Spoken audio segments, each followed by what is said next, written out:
Hello, fabulous friends, fans, and superstars. Welcome to Synchronicity Web TV. I am your host, Nadiya Shah, and this is your moment of synchronicity.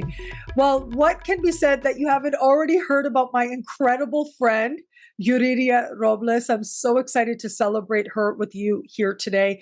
Now, of course, you've seen Yuriria on my channel before because we co-wrote a book called Mayan Astrology. It's also available in Spanish as well, called Astrology Maya in Spanish. But she really is one of the world leaders in Mayan astrology, a widely recognized expert. So it was such a wonderful thing to sit down and co-write this work with her.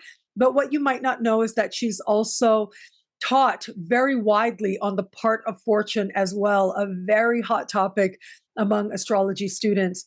And this is exactly what she's going to be teaching at the September 2022 speaker series at Synchronicity University. So excited to present her along with other brilliant astrologers, and for a very limited time, just a couple more weeks left, to choose your tuition rate as low as just $5 a class to learn from brilliant astrologers like Yuriria, who's going to be teaching on the part of fortune. Yuriria, welcome. Thank you for being back here. Dearest, thank you for having me. You know, I love you and I appreciate from my heart the opportunity you are giving me to teach with you in university, Synchronicity. I'm very, very grateful. Thank you very much for that. Of course. Well, you know, I think that you're so brilliant. And Yuriria is also one of my very dear friends. And she's also one of those people that I consider my astrologer. She's one of very, very few people who've done astrology readings for me. She's someone I go to advice for. And actually, Yuriria is somebody that I refer other people to. Like when people reach out and say, Nadiya, I need an astrology reading, I say, contact Yuriria. She's brilliant. And everybody always says how incredible your readings are. And I know that firsthand. So yeah, you're a brilliant astrologer. Of course you should be at my school. Yeah, thank you. You're my teacher. Thank you very much for that. Oh, well, I'm very grateful. Yeah, an honor for that, for your heart and your love for me. Thank you very much. Yeah, of course. And so we've worked together in all kinds of ways, co-writing a book, and now you're going to be at my school. Can you talk about the part of fortune? Like, I know that you know a lot about it, but what can you tell us about the part of fortune for somebody watching this who doesn't really know and wants to understand the part of fortune in their chart? Well, the first thing you have to know, or everybody, I know you know, but we have to tell everybody, is that I've been working for almost 12 years in the House of Fortune and Luck in the Lottery of Mexico. So with that experience, I did study a lot fortune, fortuna, luck, and lotteries. And also I had the experience of people asking me about their own luck. And sometimes we have the tendency and also the tradition of assigning luck just to having money. But I have met enough people to tell you and everybody that people who have luck in lottery and are winners of money, they have expressed to me precisely in these terms, I would exchange my lottery or my luck to have family or love. Because people are very sure that they are winners of money, but they don't have luck in the rest of their lives. So that made me think a lot about what is fortune for us, what is really fortune in life. So I did study a lot for people to answer when they ask me, where is my fortune? How can I win a lottery ticket? Or where is my lucky number? So I came to the point to explain that fortune, for an astrologer, is the place where you really feel happy and integrated and really eager to be alive, to feel vibrant and vital and satisfied. But the thing is, how do we get to our point? How do we get to our part of fortune? Because we share the knowledge. We all know it's a point, and it has a sign and a ruler, and it's aspected sometimes. But what I came to know is that to understand is the thing that it's a geometric point made by the sun, the moon, and the ascendant. So really, we have to, when we see the part of fortune in the chart, we see the essence of a person. And so we cannot only, I should put the interpretation, the normal interpretation of the sign and the ruler after the person has understood that he has to honor the sign of the ascendant, the sign of the sun, and the sign of the moon. So that he can really mix that threesome energy and put it out through the part of fortune, which is in a different sign. How you're going to integrate the energies of these three in the part of fortune is what you're interested in exploring, because I know you've done a lot of research on that. Yes, because people allow themselves to live the moon sign in the sense of incarnating it with the sun sign in the sense of understanding that vitality comes from it, and the ascendant in the sense of how they are expressed and configured, bodily configured. So they mix up those three, they will feel blessed, whatever the point is. If you are honoring and paying attention to and living your sun, your moon, and your rising, meaning you are looking at emotional fulfillment with your moon, you're looking at the desire for growth with your sun, with the ascendant, also this, you're looking at your priorities and the things that matter to you first with your ascendant. If you're honoring those, then the natural outcome is the good fortune of the part of fortune. Absolutely. That's what I think. Yeah. Yeah. That's very powerful. Yeah. Like you'll naturally find a way to fulfill that part of fortune. Yeah.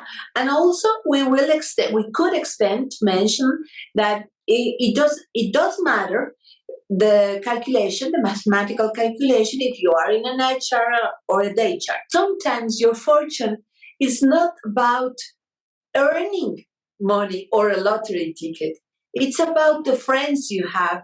It's about the health, about the capability for work that people have, or about the children they have, or about the love they can elicit from somebody. And those are things that can be shown so that person can feel itself fortunate. In that sense, there is no bad fortune. Wow. There is no bad fortune. And we all do have fortune. We all have our own type of fortune. Yeah. And even if we envy or desire somebody else's fortune, we wouldn't be as fulfilled as if we honor that three very important energy parts in our chart. And that's what I want to transmit. Yeah, that's very powerful to consider. And I get it. I know, like when I think about my own life, when I was growing up, I thought I wanted to be Madonna. Like I wanted to be Madonna. Now, I didn't know at the time that what I was really looking for was a voice, right? A platform in the world. I wanted to share ideas. I didn't know that at the time. All I knew was that Madonna is the one with the big platform and I want to be Madonna. And I remember trying to do different things, like trying to sing and act and things like that. And it just never felt right. It never felt right in my soul. The way that astrology just connected and flowed. And now that I'm grown, right? It's like I see it so differently. I'm like, yeah, like I really like my life the way it is. Like I have the privacy. I can be part of the masses. My part of fortune is in the 11th house. So it's like I can be part of the masses, but then in a way where I feel safe with my Cancer rising, I can connect with the masses too. So it's so interesting the ways in which we end up manifesting our luck, but also how much honoring the chart is a part of that. Yeah, I would think so. You are feeling much more satisfied because your mood is expressed every time you talk very near the heart of the people. You express the feeling side of your own chart to an aquarium enormous public, which can be very eager to hear what you have to say to their hearts. So both things plus your ascendant, which is your ascendant again, Cancer. Cancer, and the moon, Sag Cancer too. moon. The No? Sag moon. So the Sag moon, the Cancer ascendant will be I express with my heart to your heart. The ascendant on Sag will be on every. I reach out. The moon in Yeah, Sag. the moon Yeah. is Sag. I will reach out very far away from people a long distances and a whole bunch of people because of the Aquarius. Yeah, right? So that makes you really happy. The rest is a given or not. There are a lot of things to take care of. But as for you, if I ask you, you would say to me that you feel fortunate. Yeah, I do feel very, very fortunate, actually. Yeah. I get to Yeah. live, I think about how I really get to live my life on my terms, exactly how I want. And I get to have myself in this lifetime. That's really exciting to me. You know, I shared something online the other day about, you know, Sag moon and not being married and, you know, how much I like that or something. I shared like just a little funny thing. And so many people were responding like, I have a Sag moon. I'm not married. I have a Sag moon. Yeah, me too. You know, so many people, it really surprised me how many people responded to that. And I was talking about that to my mom and I was telling her about things in my chart where, yeah, the things in my chart, it's like, it's a person who very likely is resistant to marriage, resistant to having children and all of that. And she said something that was really very interesting. And she said, you know, not everybody in the world and in different places in the world can live that way. And I feel like so privileged that I get to live that way, my life on my terms. Not everybody has that privilege. Yeah. No. Especially But women. Yeah. Especially yeah, women. I would agree. And you have that history and it's very present for you. Yeah. So, yeah. But the thing with the fortune is to understand what and how you get to your fortune. There are infinite ways to arrive to your fortune. And as the years pass in that job I had, I tried to explain people that so they could recognize that the quid of the this essence is or the chart is I have to or we all have to recognize our own fortune. What is it? What really is the fortune for us? Yeah, and it's coming. It's the way we get to the point, not the point itself. That's second. First, let me approach or do the road or the way. Let's make the way to that point because there are infinite roads to arrive there. So it's not the same for everybody, but still the part of fortune, what we can know for a chart in a quick reading, we can ask any astrologer for the part of fortune, and he will be or she will be obliged to speak about the three main components, right? And then the reading will be done in 15 minutes, and it will be a complete meaning. But for example, the part of fortune, the person has to be fortunate if the result of the road he traveled gives him something to be proud of in the sense of a fire element. Fortune.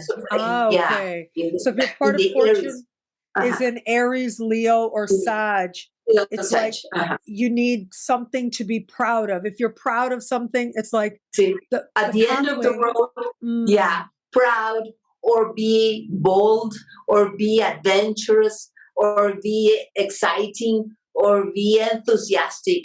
That will be the fiery sign for the part of fortune. Whereas for the Earth, that is Taurus and Virgo and Capricorn, they have to have something tangible that they can touch and feel and see and rely on, even sit on or protect themselves with somebody, with something. Even with the Capricorn part of fortune, although they aim very high and they want to succeed and go to the top, they still have to have proof that they are doing it. It's not only that they want to be at the top and nobody noticing. No, they have to have a paper, a recognition. They have to know in a tangible way that they have made it. Yeah, and it's not only possessions, at least not for the Capricorn. For the Taurus, maybe, but they really have to have something that they can show themselves, that they see it and they feel fortunate to have achieved. As for the air signs, Gemini and Libra and Aquarius, they feel more fortunate in relationships. So they have to have either one-to-one or one-to-many or many-to-one. See what I mean? In the sense that Gemini is one-to-many, Libra is one-to-one, and the Aquarius has to be the one-to-many. See? The many-to-one, many-to-me, right? So I can give orders in the sense of the Aquarius part of fortune. So they have to transmit ideas. Yeah, go ahead. Okay, I understand. They have to. It's like with the Gemini, it's like connecting with other people, but with Aquarius, it's like the transmission of ideas. Exactly. The masses. Okay. See, which I was explaining to you a little bit a while ago. So everybody hears me in the sense that they understand what I am saying, why do I say it, how do I say it. For Aquarius, that transmission is essential. And when he's doing it or she's doing it, she feels most fortunate. And for the water signs, Cancer and Scorpio and Pisces part of fortune, they feel most honored or most fortunate when they can share feelings and live in their feelings without fear, without being grasped by them. And it's very important because the three of the signs fight a lot with grasping. See, when Cancer wants to hold on to their loved ones. Also Scorpio and Pisces.